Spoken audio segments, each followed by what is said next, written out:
Bom dia, turma! Quarta-feira, nossa aula de Química, voltamos hoje.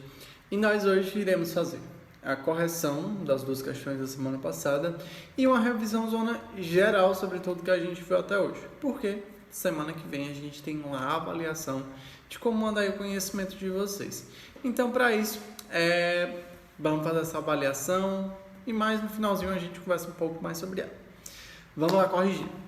Eu enviei duas questões, bem simples inclusive, mas a primeira, ela englobava logo tudo que a gente viu sobre cadeias de carbono.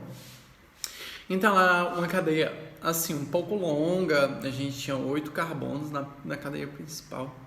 E eu pedi que vocês classificassem os carbonos em primário, secundário, terciário e quaternário e depois classificassem a cadeia. Por quê?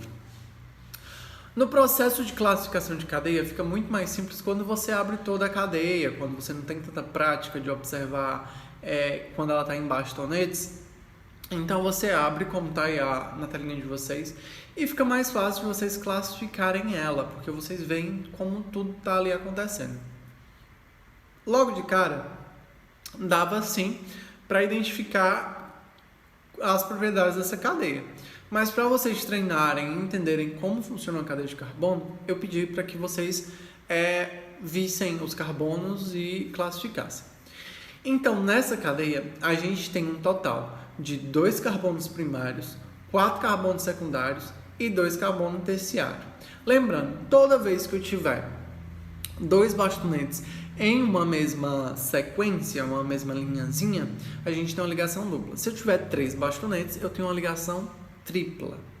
Quando esses bastonetes estão na cadeia principal, ou seja, na retinha, assim digamos, a gente considera já que ela é uma cadeia insaturada, porque lembrem, a cadeia insaturada é quando ela tem uma ligação dupla ou uma ligação tripla na cadeia principal.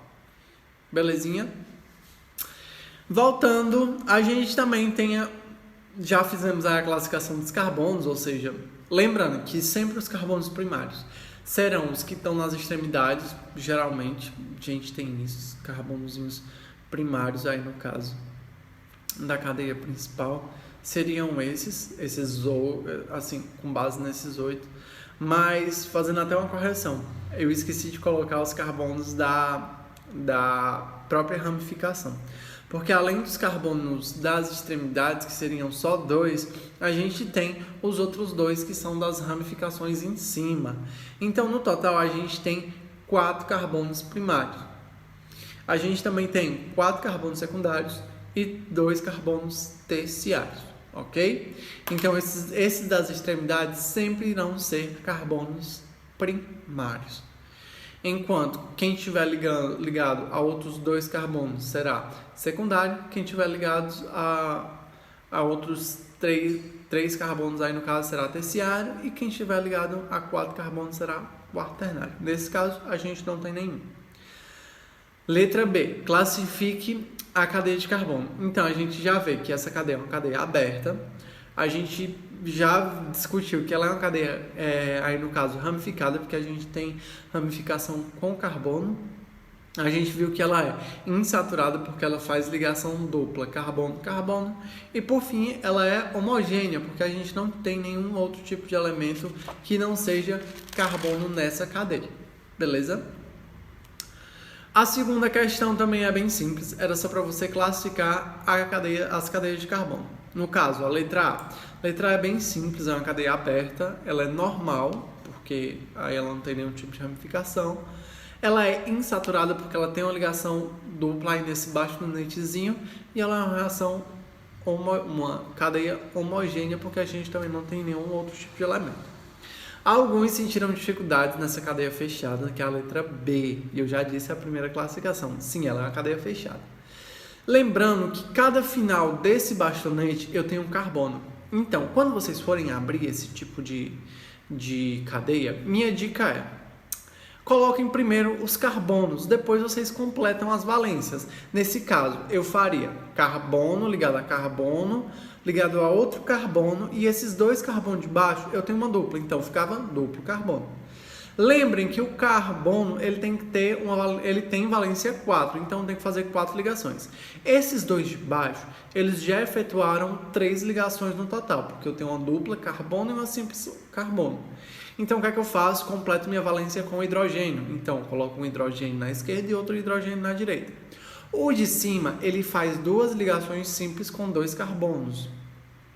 Então, aí nesse caso, eu completo com 2 hidrogênios, para completar a nossa valência aí, no caso 4, ok? É assim que se abre essas cadeias fechadas. E a cadeia aberta também, vocês fazem primeiro os carbonos, depois vão completando os hidrogênios, ok? Fica bem mais simples. Continuando, essa cadeia é fechada, ela é normal, porque ela não tem nenhum tipo de ramificação, ela é insaturada porque ela tem essa ligação dupla lá embaixo, e ela é homogênea porque não tem nenhum outro tipo de elemento. Letra C. Ela também é fácil, é uma cadeia aberta, porém ela tem uma ramificação, que é essa ramificação do CH3. Ela é uma cadeia saturada, porque no caso ela não tem nenhum tipo de ligação dupla ou tripla carbono-carbono. E por fim ela também é homogênea, porque o oxigênio que tem na cadeia, ele está como ligante, ele não está na cadeia principal. Ok? Então era esse exercício que vocês tinham que fazer. Teve gente que conseguiu, teve gente que teve dúvida, teve gente que veio tirar dúvida comigo. Agora eu espero que eu tenha esclarecido todas as dúvidas sobre essa parte de classificação de cadeia. Lembrando que é importante vocês verificarem toda vez quantos carbonos tem na cadeia, porque fica bem mais simples. Abram a cadeia se necessário para analisar direitinho. Vejam os tipos de ligação, se tem ramificação, lembrando que a ramificação é só carbono-carbono. Vejam também aí a relação, no caso da aberta, fechada, homogênea ou heterogênea. São as classificações. Agora a gente vai passar para a nossa revisão. E para essa revisão eu fiz um mapa mental que fica invertido, porque minha câmera é invertida. E nesse mapa mental eu coloquei as principais coisas que a gente estudou. Eu vou estar tirando uma foto dele, enviando aqui, colocando aí no vídeo, para vocês terem uma base, como foi que eu fiz esse mapa mental. Mas na química orgânica a gente iniciou pela história, a gente falou um pouco sobre a alquimia, o principal cara aí que deu iniciação aos estudos da química, no caso ainda quando era alquimia, foi o Paracelsus, que era um médico bem dedicado aos estudos de farmacologia. Depois, lá em 1777, veio Bergman e reforçou o que era a química orgânica, que só podia ser obtida a partir de seres vivos, e a química inorgânica, que era obtida a partir de minerais. Porém, Berzelius veio lá com a teoria da força vital, que apenas a criação da vitalidade era inerente às células vivas e não poderia ser sintetizada em laboratório. E veio essa tal de teoria vital, que veio a cair quando Wohler acidentalmente conseguiu efetuar a síntese do cianato de amônio em ureia em laboratório. Ele aqueceu o cianato de amônio e conseguiu a ureia, sendo o primeiro composto orgânico sintetizado em laboratório. Após isso, Kekuler então definiu a química orgânica como a química que estuda os compostos do carbono e suas propriedades. E aqui vale salientar que é importante que todo composto orgânico tem carbono, mas nem todo composto que tem carbono é orgânico, beleza? Fixem bem isso na cabeça de vocês, porque às vezes ela cai como pegadinha aí para tentar pegar vocês. Depois disso, a gente viu as características dos compostos orgânicos. Então, a gente viu os elementos constituintes... Eita, quase não sei. Os elementos constituintes, que são os chomps. Tão falados chomps, a gente falou várias vezes, que é carbono, hidrogênio, oxigênio, fósforo, chomps, nitrogênio e enxofre. É isso, chomps. Chomps. São esses elementos químicos que também fazem parte, assim, eles constituem principalmente a matéria orgânica. São esses os principais. A gente tem também, a gente falou no caso aí nas características orgânicas sobre combustão. Geralmente ocorre uma combustão incompleta, dando CO2. A gente falou de ligações e forças. Lembrem que as principais ligações dos compostos orgânicos elas são do tipo covalente, alguns poucos também da forma iônica, porém eles assim são fraquinhos.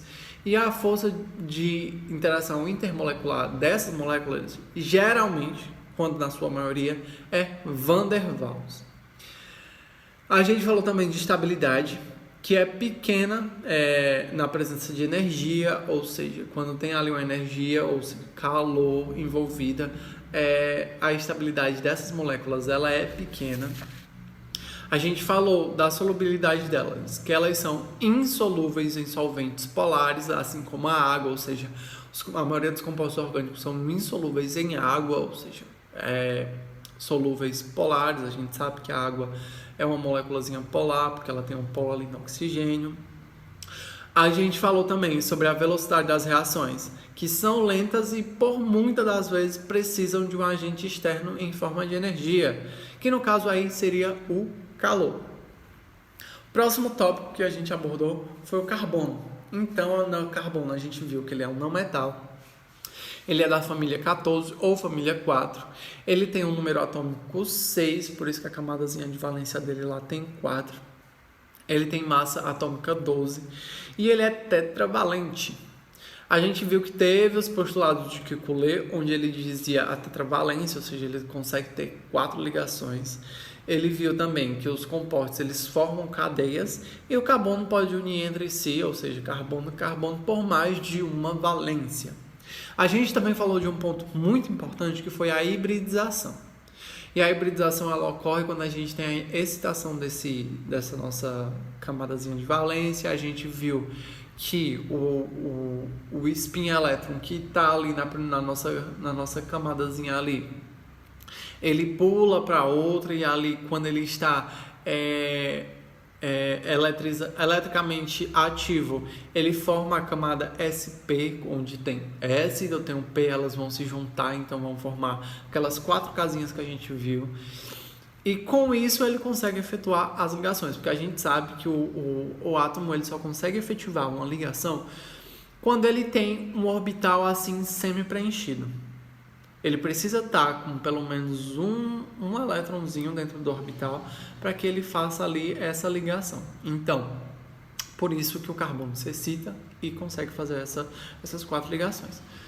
Aí na hibridização a gente viu que temos carbono sp3, que quando eu tenho 4 ligações simples, a gente viu que a gente tem carbono sp2 quando eu tenho pelo menos uma ligação dupla, e a gente tem carbono sp1 quando eu tenho uma ligação tripla ou 2 duplas. Lembrando, minha ligação simples, ela sempre vai ser sigma, e quando eu tenho ligação dupla, eu tenho ligação pi, ok? Então, a ligação sigma, elas são simples porque elas são ligações diretas, e a ligação pi é apenas uma interação eletrônica.